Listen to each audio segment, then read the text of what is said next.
Yang jelas kalau kita bicara perbedaan umur dari sejak pernikahan, semua pasti sudah tahu bahwa ada perbedaan umur. Tetapi kembali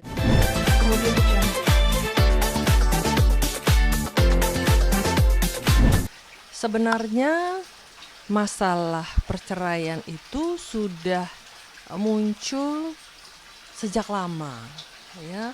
Di dalam kurun waktu 10 tahun terakhir sudah diketahui bahwa angka perceraian di Indonesia meningkat. Bahkan pernah ada yang menyebutkan angka perceraian di Indonesia itu menempati posisi nomor 4 di Asia Tenggara. Dan ini tentu saja merupakan suatu fenomena yang perlu kita pertimbangkan. Nah, persoalannya adalah bahwa di tahun 2023 ini kemudian menjadi lebih heboh lagi karena ternyata melibatkan para artis atau public figure. Nah, tentu saja orang pasti akan bertanya-tanya penyebabnya apa. Nah, yang jelas dari statistik secara keseluruhan memang selalu mengandung alasan yang klise, ya. Ada perbedaan pendapat, ada perbedaan hal lain dan lain sebagainya. Tapi yang jelas ada ketidakcocokan yang kemudian menimbulkan konflik, lalu membuat perkawinan itu menjadi tidak menyenangkan. Nah, pada artis bisa jadi hal yang sama terjadi atau ada alasan lain. Persoalannya kembali lagi, artis juga manusia, ya. Artinya mereka juga punya kehidupan, punya alasan-alasan yang mungkin sama, mungkin berbeda. Yang jelas setiap orang pasti punya alasan. Dan alasan inilah yang tentu saja tidak kita ketahui. Seringkali netizen, masyarakat mungkin berandai-andai lalu kemudian melakukan dugaan-dugaan, melontarkan dugaan-dugaan begitu. Nah, ketika netizen melontarkan dugaan, tentu harus hati-hati karena sekali lagi bahwa kita tidak pernah tahu apa yang terjadi pada diri mereka. Dan bukan tidak mungkin bahwa perceraian ini pasti akan menimbulkan rasa sakit, luka yang mendalam, terutama apabila pasangan ini sudah memiliki anak. Nah, tentu saja saya berharap selaku psikolog klinis di Indonesia, saya berharap bahwa netizen, masyarakat Indonesia bisa menahan diri untuk tidak memberikan pernyataan-pernyataan yang sekiranya berpotensi untuk menyakitkan, dan kita mendoakan agar segala keputusan para artis ini untuk bercerai ataupun misalnya masih bisa mempertahankan rumah tangganya tentu bisa dipertimbangkan kembali. Begitu? Sekali lagi masalah itu bisa bermacam-macam, ya.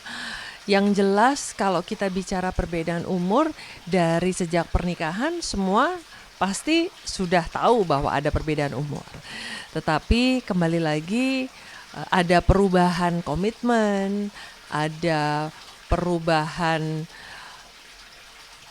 tujuan dalam membina mahligai rumah tangga barangkali. Nah, yang jelas adalah alasan itu bisa bermacam-macam. Mulai dari ketidakcocokan, perbedaan usia, perbedaan pendapat, perbedaan apapun yang akhirnya bisa menjadi alasan dari ketidakcocokan tersebut sehingga akhirnya kemudian mengajukan gugatan cerai bagi perempuan atau mengajukan permohonan ikrar talak bagi pria. Nah, ini yang sebenarnya sekali lagi kita tidak pernah tahu alasan yang ada, dan selalu akan ada alasan-alasan di balik permohonan perceraian ini yang belum tentu bisa kita ketahui apa penyebabnya. Ya, ini kan juga kembali lagi manusiawi, ya. Artinya kondisi ini tidak hanya terjadi pada artis. Seperti yang tadi saya katakan, ya, ada faktor-faktor perbedaan, ada faktor keuangan, ada faktor pendidikan, faktor usia, faktor cinta lokasi dan lain sebagainya, mungkin LDR. Tapi sekali lagi semua itu kembali lagi kepada komitmen. Berjuta-juta alasan bisa saja ditampilkan, tetapi sebenarnya ketika komitmen itu sudah terbentuk, lalu kemudian memang punya tujuan yang sama untuk mempertahankan perkawinan, seharusnya tentu perceraian bisa dihindarkan. Tetapi ketika alasan-alasan itu menjadi kuat dan akhirnya digunakan sebagai alasan untuk bercerai, ya akan selalu ada alasan-alasan tersebut. Mulai dari long distance relationship, cinta lokasi, perbedaan usia, perbedaan pendapat. Yang jelas ketika ada perubahan komitmen dari yang pertama kali mau menikah, sebenarnya udah tahu perbedaan-perbedaan udah ketahuan, perbedaan usia udah ketahuan, perbedaan pendapat juga udah pasti ada, karena kan menikah itu adalah dua kepribadian yang sama sekali berbeda yang juga diikuti oleh keluarga dengan latar belakang yang berbeda juga gitu. Tetapi di awal pernikahan kan ada komitmen. Itu alasannya mengapa pada saat akad nikah ada saya terima nikahnya gitu ya.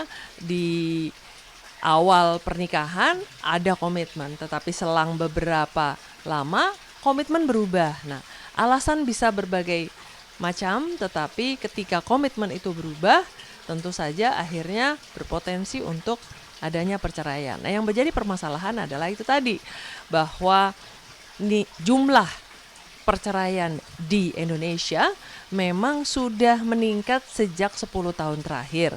Yang memprihatinkan adalah saat ini mungkin menjadi semakin banyak, terutama menimpa pada public figure yang akhirnya menjadi konsumsi publik. Tetapi masyarakat pada umumnya pun juga mengalami hal yang sama.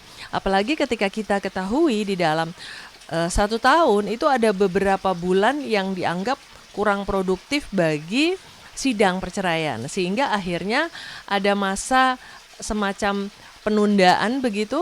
Nah, begitu masa penundaan ini selesai, biasanya setelah hari raya, setelah libur nasional. Nah, ketika sudah masuk kembali, jadi seolah-olah jadi menumpuklah kasus-kasus yang kemarin sudah pernah masuk, lalu kemudian akhirnya menjadi banyak di hari-hari pasca liburan, pasca hari raya, yang tentu saja semakin menambah jumlah perceraian. Pada dasarnya yang jelas tentu harusnya kesiapan, ya, bahwa pasangan yang memutuskan untuk menikah itu betul-betul harus siap. Karena pernikahan bukan main-main, tentu saja. Diharapkan bahwa siapapun yang memutuskan untuk menikah harus punya komitmen dan tujuan bersama yang sama untuk jangka panjang, ya, terutama apabila nanti sudah punya anak tentu saja. Nah, ketika pasangan tidak siap, ada saja pasti alasannya. Nah, kesiapan ini bisa kesiapan ekonomi, kesiapan psikologis, kesiapan mungkin hal-hal yang lain ya, atau pekerjaan. Yang paling penting adalah sebenarnya juga kesiapan mental. Ya, ketika masing-masing memang siap mental untuk menjadi seorang suami, untuk menjadi seorang istri, yang kalau ternyata tidak siap mental, kemudian ada masalah finansial, ada masalah keluarga, tidak bisa terima keluarga, tidak bisa terima tekanan, tidak bisa menerima adanya kesepakatan di dalam pembagian peran di dalam keluarga. Kita bisa bayangkan bahwa sebelumnya tidak menikah, bebas, tidak ada yang mengatur atau tidak ada tuntutan untuk melakukan segala sesuatu terkait dengan peran di dalam perkawinan, tetapi kemudian setelah menikah kan ada perubahan peran tersebut, ya, dari yang lajang menjadi menikah, dari yang single menjadi suami atau menjadi istri. Tentu harus ada batasan-batasannya. Nah, ketika batasan-batasan itu tidak bisa diterima, dilanggar, dan terutama karena ada ketidaksiapan mental tersebut, ketidaksiapan untuk mengambil peran baru sebagai suami atau sebagai istri, termasuk di dalamnya komitmen untuk tetap setia.